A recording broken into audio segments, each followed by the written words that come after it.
Tenable Network Security, creators of Nessus, the world's best vulnerability scanner.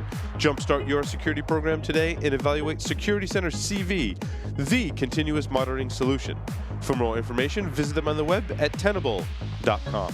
ProXPN is the leading VPN service offering free accounts, excellent premium features, and an outstanding commitment to privacy and security online. Use the discount code WEEKLY and save 50% off for life. NetSparker, the developers of desktop and cloud-based web application security scanners that enable you to automatically identify vulnerabilities in your web applications and web services. NetSparker scanners employ a unique and dead-accurate vulnerability scanning engine that automatically verifies vulnerabilities with a proof of concept. For more information, visit them on the web at netsparker.com or email them at contact@netsparker.com. Welcome back, everyone, to Security Weekly, where we're going to talk about the security news for this week. I think the big news this week is obviously the zero-day vulnerability in Lastpass. Which, I mean, silence. Silence. Thanks, guys. And a giggle. So I have a stupid question. I spent 10 years in PCI purgatory. I come back and people are putting passwords in vaults. In the cloud. In the cloud. Mm-hmm. When did that become a thing? Every software has the potential for having vulnerabilities, and I still maintain, even though LastPass has a heinous vulnerability, which has been fixed, and you still need to visit a website, so you still need to be stupid enough to succumb to a phishing attack. Not saying that you have to be that stupid to do that. Because Like no one would ever visit a website. Right. No. And that I get that, but I still maintain that password vaults are more secure than choosing stupid passwords. I mean, here, if your password's compromised because someone has a zero-day vulnerability in LastPass, that's one thing. If you choose a password of 1234 or password 123 and your account gets compromised, way more common than a password vault having a zero-day vulnerability. Mm-hmm. I mean, I agree this vulnerability is bad. It was, from what I understand, responsibly disclosed by Tavis Ormandi, who works for Google still. Still work for Google? I think so. But I still maintain it's a better idea, Jeff. You feel free to challenge me on that. Well, if those are the two choices, yes. But, come up with complex passwords, figure out some other way. To me, vaulting seems to be like a convenience item, and there's a part of me that thinks it's just people being lazy. Now, having said that, every time I log on to a new site and I have to put in a password, I promptly forget it. So every time I have to reset the password. Yep. So is that, it's a time inconvenience. So what I recommend to people is there are certain passwords that, it's kind of like risk for an organization, right?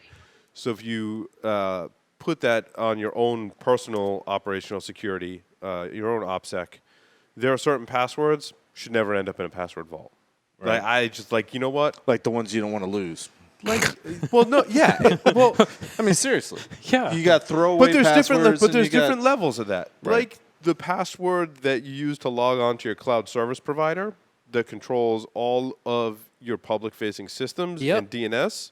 Yeah, that password never ends up in a password vault. The password to my... Oh, no, it ends up in a password vault. It's called your brain.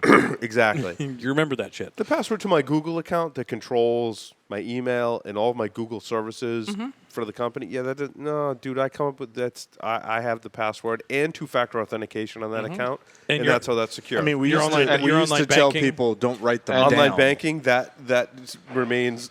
Actually, the online banking that I use won't even support a password manager because of the way they authenticate you. So that's immediately disqualified. But Zappos, Amazon... Multi-factor authentication versus password vaulting. All that shit. I think that there are certain accounts that the highest level security accounts you have are definitely outside of a password vault and two-factor authentication. And we're going to talk about SMS verification. Google Authenticator is awesome. I would use a Google Authenticator app because it's a random one-time password that comes down through an app. An it's OTP. There's no such thing It's as not an random. SMS message. So I use a strong password plus an authenticator for the really high security stuff. For the next level security stuff, it might be just a password. If it doesn't support two-factor or I haven't configured two-factor, that's the next level. And pretty much everything else I use a password vault for. Yep. Yeah, and also another thing is that a lot of people rip on LastPass and putting everything on the cloud, but when you look at the actual report, hey, you had to had autofill enable. It was only in Firefox. It was closed in 24 hours. They responded very well. It didn't affect Chrome. It didn't affect IE. It didn't affect the extension for Microsoft Edge. Neither the one for Safari. So it wasn't that big of a compromise or risk window that we had there. And also, as you mentioned, how long has the problem existed before it got disclosed? yeah, That's a good true. question. That's a very good point. In my case, I switched a while back from LastPass all the way to 1Password, and that's the one I have been using. And That's what I did. and I know many people are actually looking, hey, let's use KeyPass. In fact, Teresa actually recommended KeyPass. And if you look at the articles by Will Harmjoy from various, Yeah. he has covered very well how to hack or do post-exploitation in the case of KeyPass. So the password vault provides certain protections for specific risks where it is that the site that you're going gets compromised and you have password reuse, so it will lessen that kind of risk. Now it comes to risk of how well do you protect your environment, how well do you protect your browser. In my case, I have my extension. I need to actually enable my password vault to go there, and every time I need to enter my master password, it is all how much pain or how much discomfort I'm willing to have. All right, so let's depending on my break risk. this down the way that we do from time to time, and I want to come back to the SMS stuff because I know you guys saw that announcement this week too. But okay, so this happens. We know these types of things are going to happen. How did LastPass handle it? We happy with their response and their speed of resolution? Oh yeah. Yeah, absolutely. And this is not the first time they've had a great response to a security vulnerability either. Yeah, they had one a year ago. So one of the things we're seeing trend-wise, right, is the companies that admit it, get right on it, fix it, we tend to be happy with. Yep. Now let's look at the other part to it then.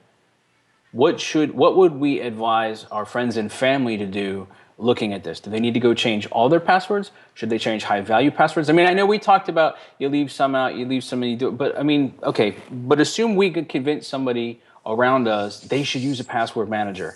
Now they see this and they go, wait, do I need to go change all my passwords? Do they? What's the advice? What's the prudent action here? I think As you encounter them. Yeah, wouldn't go- because I think it's updating the I love last. that. The last. That's I don't know. Is the fix from LastPass, is that automatically applied, depending on how you use it? And did their apps on iOS and Android probably automatically update?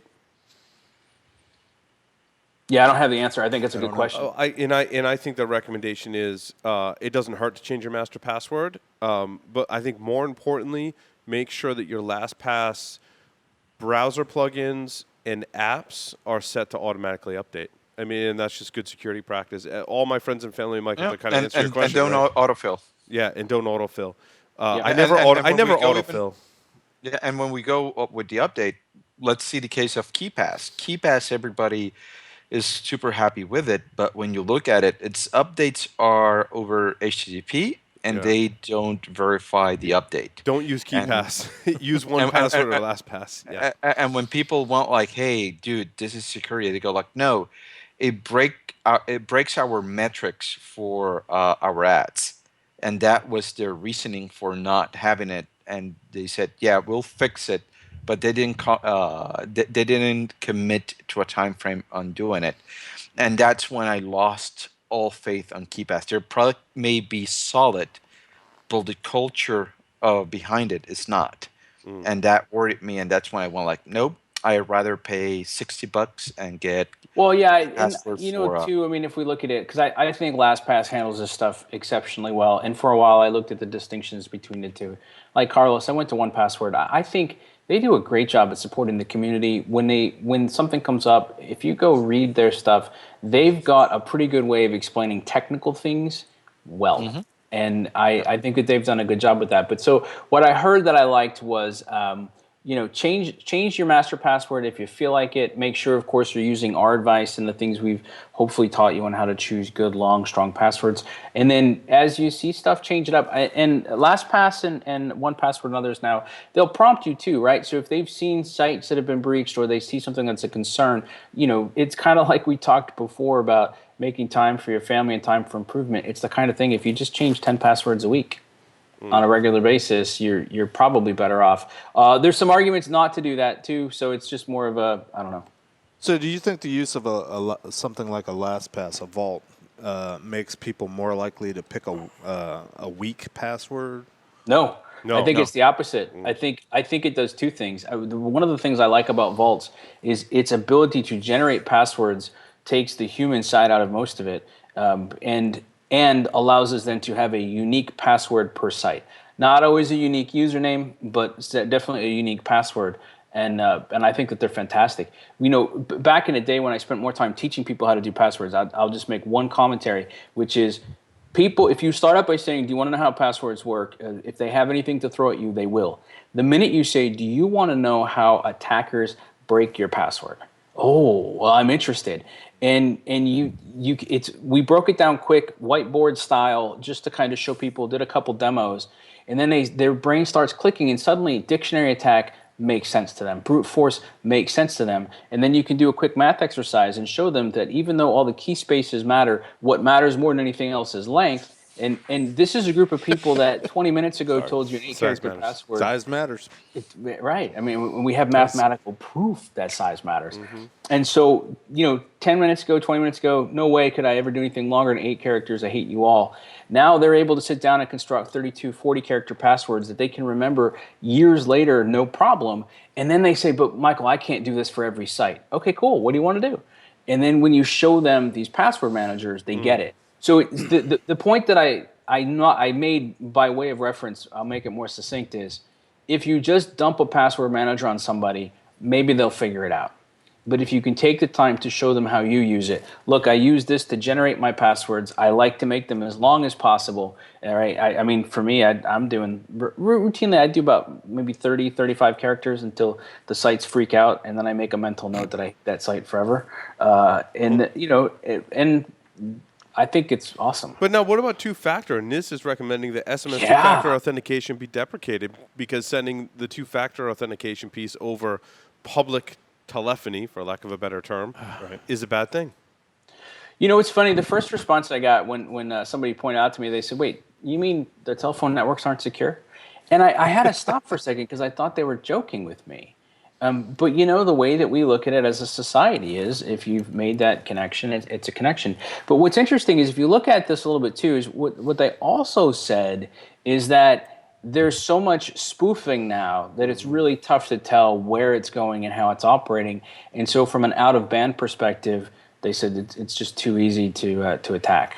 And I agree. I think that the cellular networks in particular are very susceptible today to all kinds of different abuse, and I've heard a lot of different cases, primarily from friends and family, about abuse that's happened over cellular networks. And I don't think, because everyone has a cell phone now, I think they've just lost all control, and they're not putting a lot of security controls into those networks anymore. Well, it's not like they ever did. It's true. Right. Well, it's true. and I think specifically here in the U.S. that makes it incredibly difficult is that, we'll leave politics out of this, but we had bills signed into law right before a president left office that made it illegal to hack cellular communications. In that same bill, it was also made illegal to research hacking cellular networks here in the U.S. So any of that research cannot be done here. And well, that solved the problem. It did. There you go. No, I think that's an interesting point to it. But, Paul, you already talked about Google Authenticator. I have to admit, the cynic in me went, I wonder if Google lobbied for this. Because, but I don't think Google gets anything out of using Authenticator. So I don't think so either, yeah. It's just, apparently I'm getting cynical in my older age. But Authy for the win. Yeah. But whatever. The way that I start looking at it is, I don't see this as a bad thing. I think it's a fine advancement. What I'm going to be more curious about, and I'd be curious, Paul, if you guys tackle this on the Enterprise show, is so you're an enterprise today that's relying on this for your customer base. What do you do? Or to rephrase the question, is there a difference in this discussion whether we're talking about personal use or corporate use, business use? No, I think it's equally as beneficial and still remains that fact today. I don't think this changes it. I think. Well, I think yeah, and what I was going to say is that okay, that's a good point. And what I was kind of driving at is now, what if we're on the provider side and we've convinced our clients that we care about them from a security perspective, and we're going to offer you two-factor, and the way we did it was SMS. And now you've got to go have that conversation in your enterprise to say, hey guys, that's not really a good idea anymore. Let's talk about using Google Authenticator or something else. And now we're going to have to transition. And the thing to keep in mind now is that the transition isn't just your technology, it's also how your customer base, whether they're internal customers or external paying customers, are going to make that transition with you. Yeah, I think it depends on the risk level of the service you're providing. I think if you're providing vulnerability data, for example, customers are going to have a high level of security, and they're going to look for integrations with things like Okta or Duo That's the or point. Google Authenticator. If you're not providing that level of security, then maybe the SMS is still okay. If you're not providing two-factor, maybe you're still a startup and you haven't gotten there yet, or the service you're providing doesn't really warrant that level of security yet. And I think it depends on the space that you're in. I think if you're a big player in the market today, I think Tenable has an Okta integration. Do they? Some two-factor maybe not. I can't say what we use. Anyway. Carlos, can you say what we use? Anyway, I'll say this. I have seen, put it this way, I have seen an ongoing trend where larger security solutions providers have made integrations with the Duos and the Oktas and the other two-factor authentication vendors of the world. It's a difficult decision for the provider, Michael, to go back to your point, because when you choose who you're going to integrate with, that's only going to be a select percentage of your customer base that has that solution. Okta's a great solution. Duo's a great solution. We talk about those all the time on Enterprise Security Weekly. If you want to hear more about those solutions, they're great. At the end, all of them are based on an RFC on OTP. So all of them are cross-platform. All of them will work the same. Google Authenticator, Microsoft Authenticator, Duo, and even Okta, all of them are OTPs, and all of them can take a QR code. All of them can take 6 different keys as a backup, so you can enter the data. So all of them work the same. And many times when I hear people come to me, developers go like, "Oh, this is difficult," I'm going like, "Let me go into GitHub. Let me go and look at all of the packages that are out there that provide OTP." In fact, OTP, you can actually build it yourself. We're talking about 20 lines of code. If you got a good framework with a good crypto library, you're using just SHA-256 to do this. It is super simple to do. You want somebody to support this? Hey, how about if you use 11paths?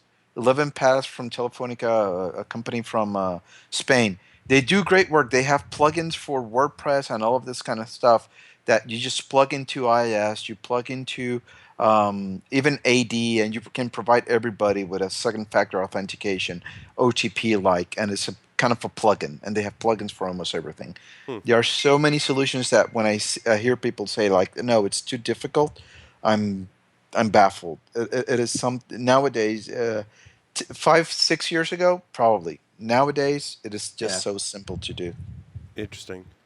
Which actually goes back to one of the things, Paul, that you and I talk about on the startup program, which is it's getting easier to integrate and implement security. So as long as you've asked the question and thought about it, somebody else has probably solved it and done a pretty good job of it. Oh, yeah. Now, the challenge, of course, is figuring that out. We can't always call Carlos, but I guess maybe we should call Carlos more often. Well, only at certain times of the day. Right. That's right. That's right. Carlos is good at setting boundaries. Hey, I wanted to change gears and talk about very quickly the end of Yahoo and why Verizon bought Yahoo.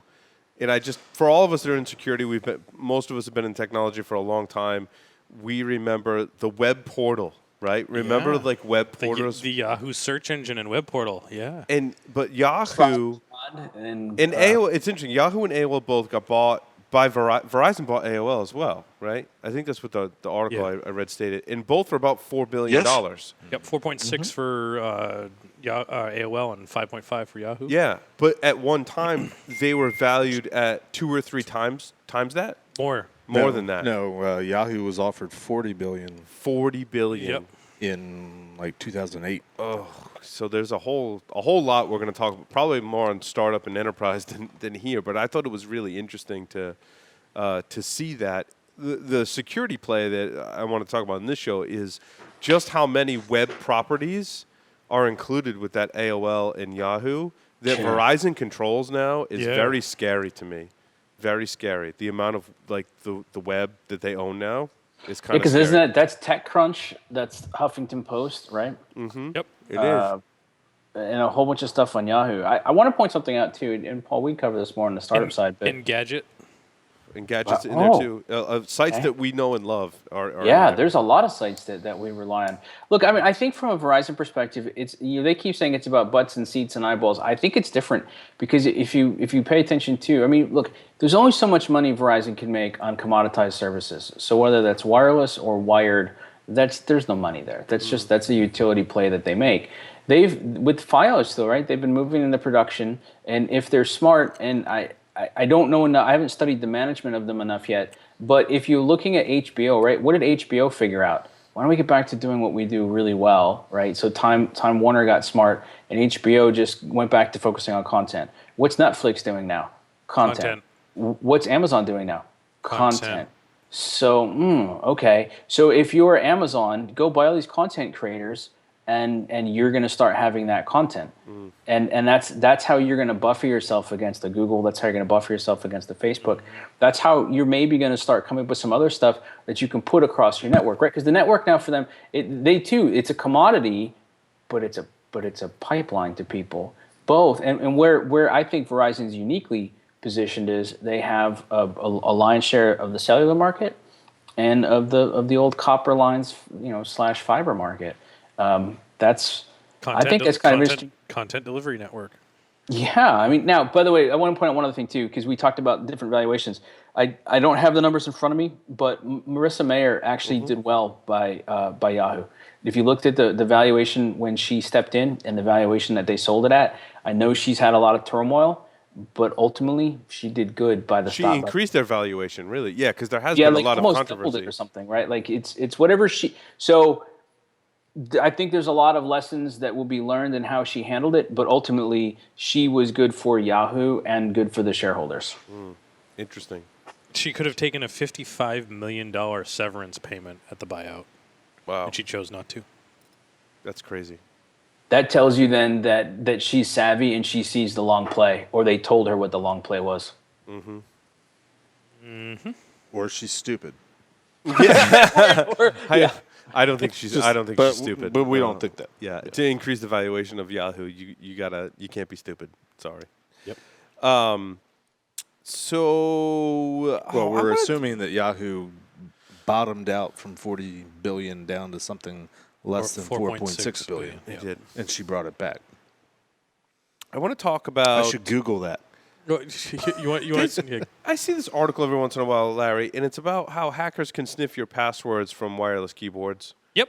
I just want to, if a hacker's going to, or I should say an attacker rather, is going to be 250 feet away or whatever, how much of a concern is that? I think these articles that come out all the time now are kind of seeing so many of them over the years, and I'm like, yeah, there's a risk here, but I've stopped kind of paying attention to the risk because I think it's so minimal.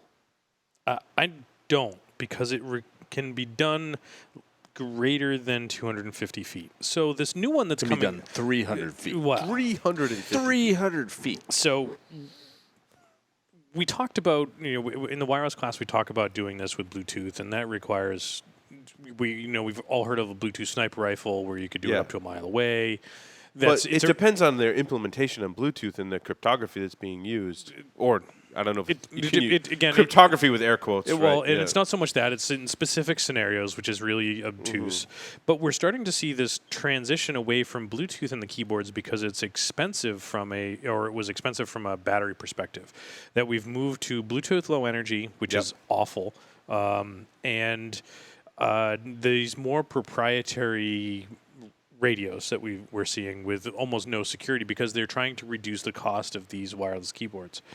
At the reduction of cost, we forget security. Is low energy the same thing? I went to ask you this, Larry, as with Zigbee, as in the underlying protocol provides like a teeny bit of security, and then it depends on your implementation how much security you can build on top of it. Absolutely, and Bluetooth is the same way, and it's a layered thing, and it's just like any other protocol. Well, it's like layer 2 in Ethernet, right? Like there's no security really in very little security in layer 2. It's all about the layers you build on top of it. And they're the same way. Bluetooth has some decent and been broken security at layer 3. And then we start talking about layer 4 and above, and we even in all of those, they're all have some issues with the security and the layering and the way you define security and those types of things. Because I was consulting with someone about Zigbee, and I was like, it provides some, really bad security based on Josh's research actually in Killer Bee. Yep. I'm like, but it's all about the security you layer on top of that. And every one of those layers has issues as well. I gotcha. So the one that we deal with a lot is the secure energy profile. So it's at the next layer for Zigbee. It's called a profile. There's 2 versions of secure energy profile: SEP1, SEP111, and version 2. And version 1 uses a cryptography method, elliptic curve cryptography, wholly owned by Certicom, which is a wholly owned subsidiary of RIM. And they're a very financially solvent company. Yeah. So what happens when the owner and the controller of the entire crypto system goes away? Yeah. Goes away. Yeah. You have RIM folds. No one can issue keys. No one can get. There's no possibility of rekeying. So they designed SEP 2.0 to use open source standards with TLS. I gotcha. But then, we all know how TLS has been going. But TLS has its issues, but they also made some changes to TLS so it would be more lightweight, and they removed the ability to do certificate revocation. So, I mean, this is stuff that we're doing day in and day out. So to answer your question about 250 proximity. So this new one that's come out, they're using a radio called the Crazy Radio PA. And it's an open source radio that was initially designed to control the Crazy Flea. It's a miniature drone about the size of a coaster for your drink. It uses a Nordic semiconductor chipset with a 20 dB power amplifier. And looking at this, I wanted to say that they're using this to fly one of these mini drones with clear line of sight up to 2 kilometers. So that's like what? How many miles is that? Someone do the math. A little over a mile. A little over a mile. Yeah, a little over a mile. Okay. Now, that's clear line of sight. But then you start adding stuff to that, and we're still trimming that down. And that, but if you're flying, a mile clear line of sight is pretty. You can cover a pretty big area. Exactly. The fact is that this has got the ability to do transmit and receive over a significant distance, clear line of sight. And you start adding barriers to that, and it still will be at a significant distance. But I'm still like, but then you get back to risk and threat. Yeah, who's going to do that? So they're going to fly a drone and sniff my keystrokes. No. It's not flying the drone. It's using the radio that flies the drone. So the distance is equivalent. There's the distance between me controlling the drone and the drone, and then the drone and the target that I'm attacking. No drone at all. No drone at all. It's the radio. You throw the drone away. Yeah. You take the radio that controls the drone flying plugged in your computer, and that's what's used to sniff the keystrokes. Oh, so but I want to fly a drone and sniff people's keystrokes. Well, Can I then- do that? So the radio works a mile You away. need a bigger drone, yeah. you need a what bigger you're saying? drone. You need to attach this drone's radio to another drone. Yeah, exactly. I And gotcha. a computer, and yeah. I gotcha. But if you use LastPass, it's not an issue. Exactly. right? But so Okay. now the thing is you go sit in a park somewhere in a downtown metropolitan area outside of your victim, and you put a directional antenna on this thing, put it in a backpack, and you just sort of walk around, and you're capturing keystrokes. Interesting. It is a significant distance. It's still a targeted attack. Absolutely. Okay. Or a target of opportunity. We don't deal with targeted attacks. We're just talking about what random stuff could happen, right? Sure. And I'd say random stuff could happen. The thing that I find is interesting is that so many of the manufacturers of these keyboards, they said they tested 12, and out of the 12, they found that 8 were vulnerable. And that doesn't account for any of the other ones that are vulnerable to the other at least 2 attacks that are out there. Yep. So we may have full coverage for every single one of the. I haven't done the math and done the chart to figure out which ones are which. But we may have complete coverage for sniffing keystrokes on every wireless keyboard that's out there on the market. I got That's not Bluetooth. So don't use wireless keyboards. Or use Bluetooth, non-Bluetooth low energy keyboards. But then you could get a drone that just has a camera on it, I'm and still you could struggling watch with- people typing in their password. But I'm still struggling with how do you know what password goes to what if you're just sniffing keystrokes? Like, what if I click a bookmark to a site, then I type my password in? You're just going to see the password. You're not going to know what that's Right. for. And quite honestly, it's And nobody reuses passwords. Some- so Well, that's not there's an issue. that, right. So Mr. Curmudgeon. The other one too, Paul, is think it's more than just capturing keystrokes. You capture everything. You can now from the tools that I've used, you can focus in on individual keyboards and you capture from individual keyboards. You're not just getting a password or a username at login time. You're getting their emails that they're typing. You're getting passwords that they're sending to other folks. You're getting corporate data. You drop that off. Yeah, a yeah. little So So power it's let's not say just that's passwords. let's say this is all legitimate, high threat. What's the fix? What's the remediation? Stop using them. Stop using them. Faraday That's the cage. short-term Faraday remediation, cage right? around your office. Yep. Longer term is we got to start Go- looking at some of these things better. Go work at the Care New England Data Center building at Trowbridge Lane. That's right. Faraday But cage. so now, do we have? Are there public examples of where this attack has happened and been pulled off? I mean, I'm sure. I'm not suggesting it isn't being used. What I'm trying to figure out is magnitude of freak out. See, that's play the fifth. and that's the interesting thing is that I get this question a lot of like, well, how do we know it's being used? And most people don't know that maybe it happened this way. They think it's something else. Right. They don't ever research, or it never goes public. I've never heard of a company say that we had that's how we got hit, in the yeah. 10 years that we've been doing this, 10 plus years. I can count on on one hand, the number of times that they've said a company has said, yeah, we get popped because we had a keystroke logger on our system.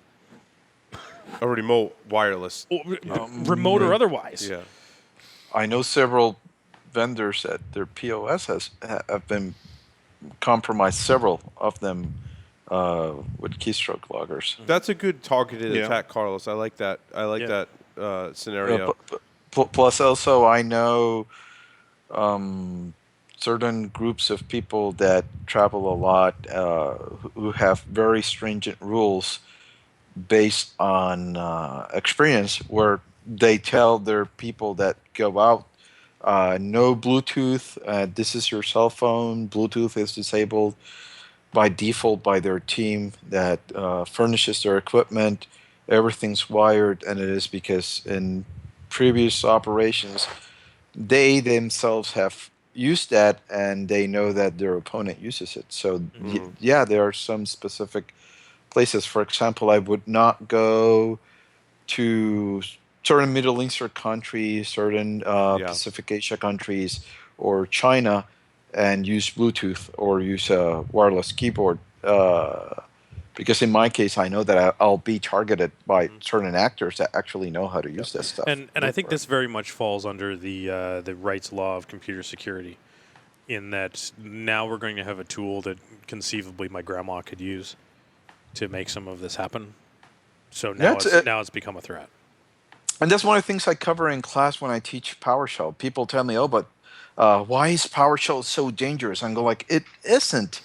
It's as dangerous as script. The thing is that the barrier to entry has gone way down with PowerShell. Before, when I wanted to use WMI in script, it was a pain in the ass to write that code. I had to read a lot of stuff. Now in PowerShell, it's one single command. Same thing for loading piece into memory. I had to write it in C and C++, and I had to know about memory management. And God forbid that I decided to do it in VBA or VBScript.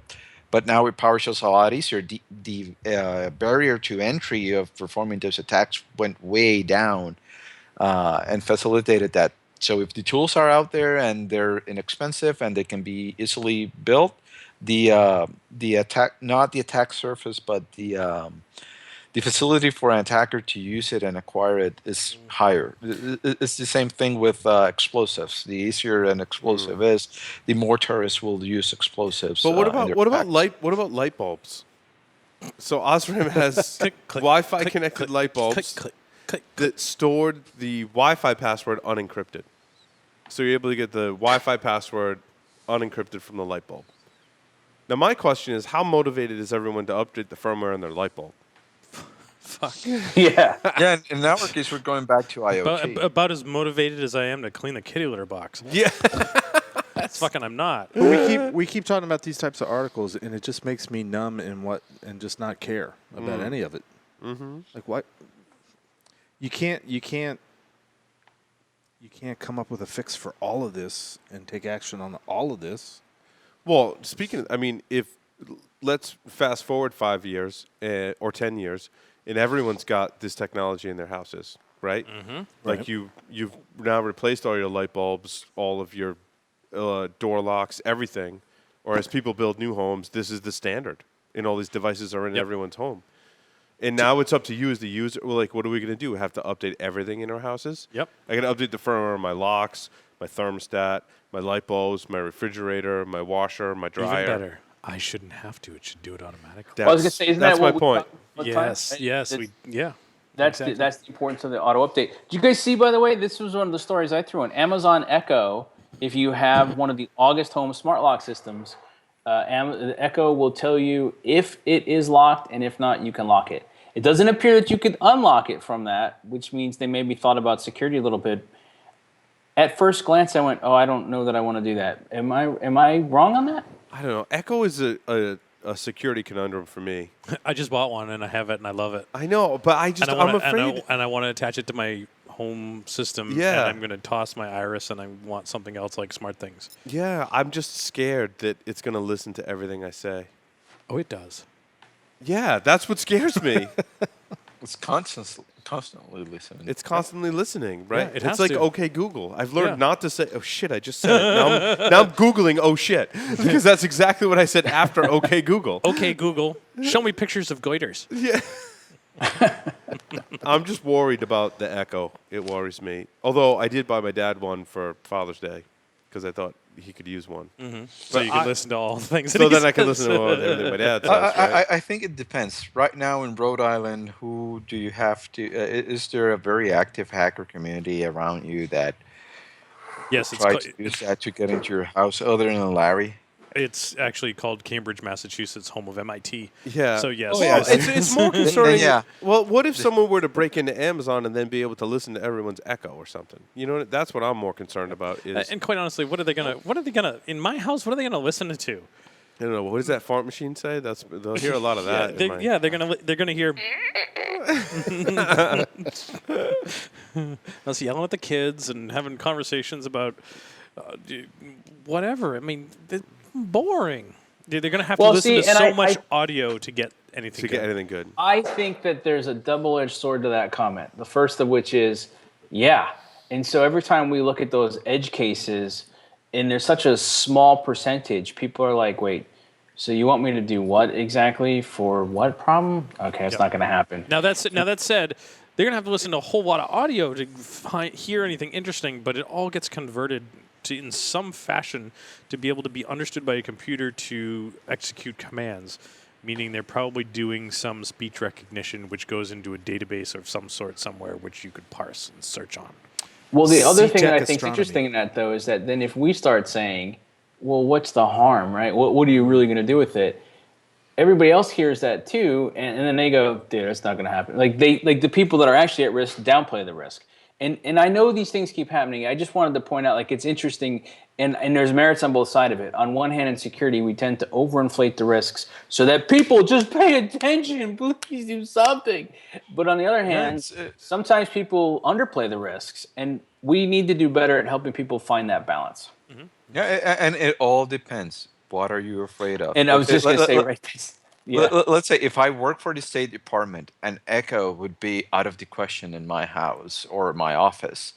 If right now I don't work for the State Department, I don't handle classified information, no enemy state should go after me. If a hacker gets it and they want to go like, hey, we hacked Carlos Perez, what are they going to be listening to my echo to? Well, my kid's running around screaming, my wife's screaming at me. So wait, your wife's Carlos, screaming at me. Carlos, you don't have echo right now? No, I don't. So you don't work for the State Department. Larry, you do have an echo? I do. So Larry works for the State Department. No. No. Oh, okay. Larry, was there other stories you want to talk about? I think we should talk about something important like Pokemon. I was going to say the only other one that I thought was actually kind of interesting was the spoofing GPS to catch Pokemon. Yeah, we talked about that last week. I have to do that. Did you? Yeah. Then why'd you have the article in this week? Larry did. That wasn't here last Rick Farina talked in depth about Pokemon last week. It was awesome. Well, did you talk about spoofing GPS? Yes. Okay. Yeah. Darn it. Oh, yeah, Okay. Sorry, we have to do that. So the other quick one then would be the World of Warcraft remote control. I thought this one was hilarious. So basically, WoW still a thing? Yeah. So you're in World of Warcraft. You walk up to some other avatar, and they say, "Hey, type this command in your chat window, and magic will happen, and you'll get all sorts of gold." So they type this. They type RM space dash FR star. You type into the chat window this command, and essentially what it does is it tells the chat window to receive any incoming chats and process them as a Lua script. So then the other person then chats with you and sends Lua. You receive it, and it gets processed on your system as Lua and does something to your World of Warcraft client, usually emptying all of your gold. Right. Can you transfer their gold into yours? Yeah. So it is magic. It is magic. Lua's so awesome. Just not what people wanted. Yeah. So it effectively turns the chat session into a Lua processor. That's awesome. Lua parser and executor. Yeah. I know specific state malware that actually uses Lua, and Lua is awesome. It is awesome. Yeah, that's a pretty cool hack. Michael, did you have other things you wanted to talk about in your stories? No, I got mine out. Okay, good. Larry, one more? We could talk about what we're going to look forward to next week at Hacker Summer Camp. Yeah, I'm going to be at Black Hat, visit the Offensive Countermeasures booth at Black Hat, be in the innovation area. I'm going to be at B-Sides giving an underground talk on something that happened just about 20 years ago. It's almost the anniversary. Nice. That changed my life. Nice. And you don't want to give it up because... Yeah, you have to go out to the website and look. So, and Jay Beal and I are speaking at DEF CON on phishing without frustration. Nice. And hacking layer 8 to get your phishing campaign be successful. I did say layer 8. Carlos, are you coming to Vegas? Nope. Good for you. Michael, are you coming to Vegas? I'm not. I'm going to be here on the beach. He hacked layer 8 to not have to go to Vegas. I'm just going to say layer 8 all the time now. I know. I shouldn't have said it. Layer 8 hacked him and he can't go to Vegas. Yep. Well, excellent. Thanks, everyone, for watching Security Weekly this week. It's been fun. Next week, we're taking off because we're going to be at Hacker Summer Camp. So make sure you come find us at all of the various events and conferences next week. Thanks, everyone, for watching. We'll see everyone after Hacker Summer Camp. Or at summer camp. Larry, take us out. Over and summer camp. Frankie's Tiki Room. Frankie.